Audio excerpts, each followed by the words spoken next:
morning dish. He's the hardest working man in show business. His band's music takes you into the midnight hours. And when you wake up, his voice is back on your radio alarm clock. How on earth did this happen? Well, Jeff saw me taking out the trash at the radio station. And he won another award. But this one is better. I'm your boogeyman. That's what I am. It's the Morning Dish with the 2019 Radio Personality of the Year winner, Stephen Phillips. You paying attention to this, Packy? And Murphy's own Sherry Raines. Yeah, you must have given horseback passes to the right guy, Stephen. Well, giddy up. And Packy Smith's Shetland pony is right alongside. You guys know these demo tapes don't just edit themselves together, right? Well, all right. 3 cheers for Stephen Phillips. Y'all need to help Stephen Phillips out over there. Out the door and off the radio. Here's Stephen Phillips. All righty, folks, we're back with you, and all the way from Hollywood, we have got the young lady that has worked with Fred Astaire, Audrey Hepburn. She has worked with, the list goes on and on, Frank Sinatra, and I just can't keep going. The absolutely beautiful Miss Ruta Lee. Good morning. Oh, and a very good morning to you, and what a lovely introduction. Thank you. And I'm so happy to have this lovely morning hour with you. For me, it's very early in Southern California. I've got to tell you, I love you people. Otherwise, I wouldn't have gotten my fanny out of bed to do this. But, good morning, good morning. I know that it's early. It's, 5:30 out there? It's 5:30. Yeah, we need to work on getting... It sure is, my darling people. I'm so happy to meet you, even though it's over the airwaves. Well, head this way, girl. You can come at the house. You can stay at the house and take a few days off. Is tomorrow too soon? That's all right. You can stay there with us. We don't have an extra bedroom, but you can sleep in the middle, so we got plenty of room. That's right. Company sleeps in the middle. There you go. So, Lord of mercy, girl, you this is a real honor for us because you have been involved with all the greats. You're the great, and over the years, but you have got this new book that you've got coming out, which I absolutely love. The name, Considered Your Ass Kissed. That's the first thing I want to know. Where did the name come from?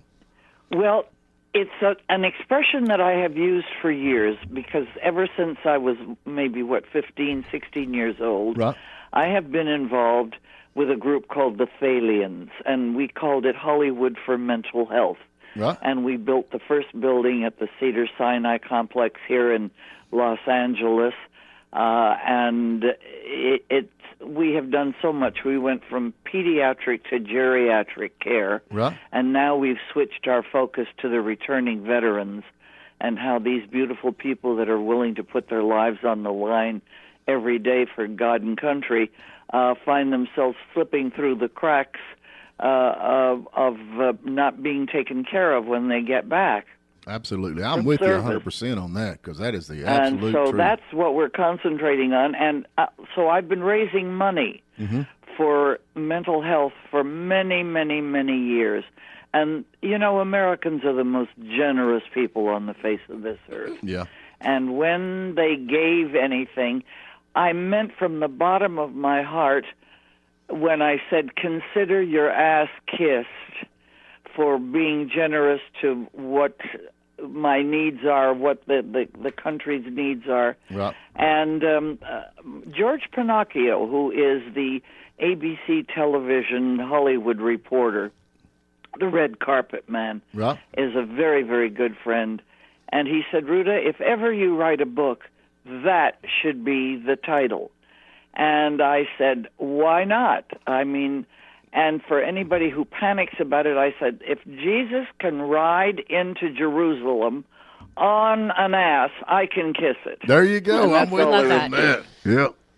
I love it. So tell us about the book. Now, of course, like I said, you have got a lot of history. What is the book? Is that is it kind of a story of your life or some of the stuff? Or tell us about that. Well, it's, thanks, Steve. It's sort of a compilation of bits of my life, the adventures that I've had in my life, the people that I've had the joy of working with, and Lord knows, my husband, God rest his soul, because I just lost him this year. Yes, sir. He said, because I do all of those wonderful television biography shows, you know. Right. And I've probably done about 15 of them. And he said, well, of course, you're the only one left alive that knew all those people. There you go. So here I am, and of course, I'm no youngster anymore. I'm 85 years old.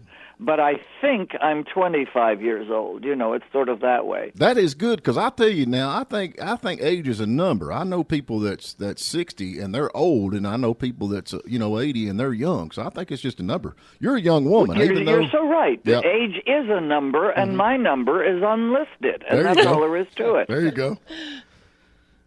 So you got, but this is but now you have worked with Frank Sinatra. How was that? Well, let me tell you. Now that's a story. How much time do we have? Let's go, girl. It's a great story. I have to tell you about this. I had the privilege of being invited to see Frank Sinatra when he helped to reopen the Mocambo, which was a great watering spot and a nightclub in Hollywood. Right. And it was on the hard times, when television came in, nightclub business went down the toilet, Oh, yeah. And so he said he'd come in, and then he'd have Dean Martin come in and play, and Sammy Davis would play a week, and, see if they could revive the old spirit in the club. And I was invited to the opening, and, of course, I was too young to have seen Frank Sinatra in his heyday. Right. When he had the screaming teenagers in New York. Or anywhere he went. But I went to see him, but he, of course, was very big on his recordings. And those unrequited love songs were just so glorious. So anyway, we're in the front row watching Frank Sinatra, who's working on a tiny little dais because his orchestra fills the stage. Right. And nightclub stages are very small, as you know. And I'm watching him, and of course my mouth is hanging open because I don't know, Steve, if you've seen Frank Sinatra in person ever. I have but not. He was mesmerizing, totally captivating, and of course I was enthralled. And a note came to the table asking our host to bring me around to meet him and his wife, and we did that after the show. And he introduced himself, and he said, hello, my name is Arthur Hornblow, Jr., and this is Mrs. Hornblow. And I am a producer, and I am producing a film called Witness for the Prosecution. Right. And I think that you would make a very interesting love interest for Tyrone Power. He said, I've just given you a unique screen test. I watched you watch Frank Sinatra. And my mouth fell open, and I said, okay, I'll come in. And he said, tomorrow would be fine, and we'll put you on film, and I want you to meet Billy Wilder, the director. Wow. That's how I got to be the love interest to Tyrone Power and Witness for the Prosecution. Now, you played Fade Diana. out, fade in. Was your role Diana in that movie? Yep. Yeah? Yes. Okay. Yes. And I, so now I do the film. And as we all know, Frank Sinatra loved nothing more than having a group of people into his house, a big Italian dinner, and watch a new movie. Right. So this, is about a year or two later. So he's what are they running but Witness for the Prosecution? And he turns to his buddy and cohort that I had worked for many times, Howard Koch, and they were in a partnership. And he said, I've been watching this Ruta Lee chick on television a lot. Why don't we put her in one of the upcoming films? That's how I got to be his leading lady in Sergeants 3. I've watched with them both. Dean Martin and Sammy Davis and Peter Lawford and Joey Bishop and the Crosby Boys.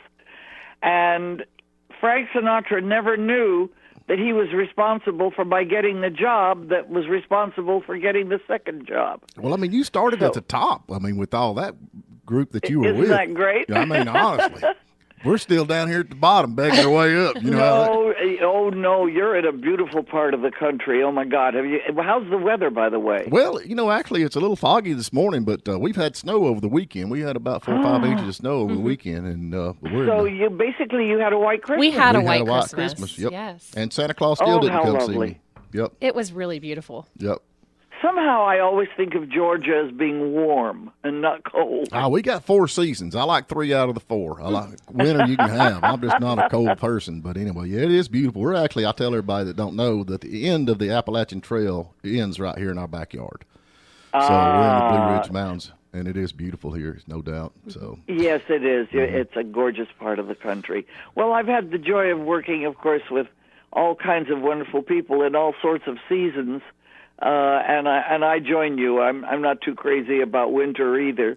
But it's pretty to look at. There you go, as long as you're inside looking out the window. So tell me now, this book is going to be out in 2021, and we're getting close to that, because you've been working on this thing for quite a while. I mean, this is not You something... know, look, let's face it, I am not a writer. Right. To sit down and write is a very difficult thing.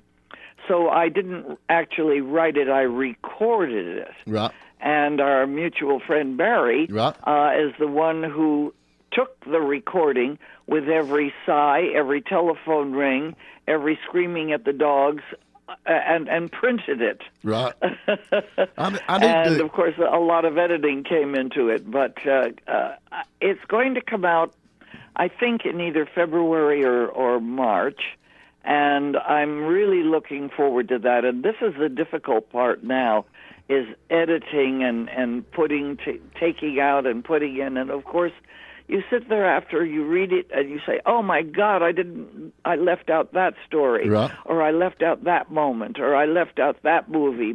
But I figure a sequel. That's it. There you go. That's a great idea. I'm looking forward to it. I am very looking forward to it, because I like that kind of stuff. And I actually think that Barry is thinking about writing a book about writing your book, because I've got to hear all kinds of funny stories about what's going on in the background with all that. So. Well, when we got together, he'd have to come out from Texas to Los Angeles, right. and we'd sit together for a weekend and sort of piece things together. He's very organized. Yeah. I'm not. I just sort of ramble on and hope for the best, you know. But let me tell you, it's not easy. I don't know if you've ever thought about writing a book, but I really admire those people that can sit down and make a job out of doing it day after day after day. Yeah, because you never know what to do. So let me ask you another question. The house that you live in, you got some history in the house that you actually live in. Is there not? Oh, my Lord, yes. First of all, it was built in 1923, and it's not a big Spanish, but a big Italianate house. Oh. Very light and airy and beautiful. And it was once owned and lived in by Rita Hayworth and Orson Welles. Wow. How cool is and that? So I keep running around, rubbing my fanny on the walls, assuming the glamour will rub off. It has, girl. Yeah, it definitely has. There ain't no doubt. That is awesome. So it's a beautiful old house, and it's really held a lot of wonderful people. I love entertaining, but oh Lord, help us now to get out of this COVID crap. That's all I can call it. I'm with you. I think we all better start including prayers daily, asking God to help us out of this mess. I do that 100%. every morning. I guarantee it, because I don't know. I don't know what's going on with this. And so I've got one question for you, Miss Lee. I've got Ruta, please. Okay, my favorite show is the Andy Griffith Show, and you were in an episode called The Hollywood Party, and you kind of came in between Andy and Helen a little bit there, didn't you? Now we got the scoop. Tell us what it's like to work with Andy. I just love that. But the one that I think I loved even more was the one where I really do a snow job on Barney, where I pretend to be a little college girl writing a report of some kind, and I ask him to show me around the prison. And and you were a thief or a bandit or something like that? You were trying to No, I rob wasn't a thief or a bandit. I was just doing a column for. I said I was doing a column, but I was a detective working for. That's right. I don't know, some agency that was Right. a do-good agency that was doing wrong. One of those things. Well, we know that Barney Five, he was nip it. He was straight. And actually, no real people like that. No kidding. But now, there's something else that Packy, we were sitting talking about you, and he's like, "Oh, she was on Scooby-Doo? Were you on Scooby-Doo?" Yes, I was. And the Smurfs. I did a lot of voice stuff. I also did a cartoon series called The Frankenstones. Right. And I played Hydia Frankenstone. And that is such fun, people, to sit around, with scripts and make strange sounds and make funny kind of dialogue and to get paid at the end of the week for it. Wow, that's really something. That's unreal. That was funny to me, though, after all the stuff you done. Packy's all excited, like, oh, she was on Scooby-Doo. But you have got a long list of stuff and people that you work with, and I mean, you have, yes, really, I mean, I really appreciate you calling us. It's just unreal, especially getting out of bed at 5:30 in the morning. You know, the house I sit in basically was originally not purchased, but a deposit was made on it for me by wonderful Darren McGavin. Do you remember him, that wonderful actor? Right. And he played, that detective, sexy detective. I've forgotten the name now. But anyway, I wouldn't have had a house in Palm Springs. I'm not in the L.A. house today. Right. I'm in the Palm Springs house. But then I also have a house in Texas and a house in Mexico. So if you really think around that, I sleep around. There you go. well, you've got that'll work good. Well, if you come out here, let me know, because I need to get the wheels off my house and put the underpinning on, because I want it to look real nice when you get here. Now, let me ask you something. Do you ever come out to Tinseltown, to where we are in Southern California? I'm coming. I really am. I've not been out there yet. I was born and raised here in Hiawassee, and I've not been very far, but I've got high hopes of heading across the country and checking it all out. Well, if ever you two darling people get your fannies out in this direction, you know that you have a standing invitation to come visit, and I'll pour you whatever you'd like. There you go. I'll take you out to eat. Y'all got McDonald's out there? Well, we sure do, and I love it. Yeah, I'll take it. McDonald's, my darling husband, was the executive VP of McDonald's. Yes.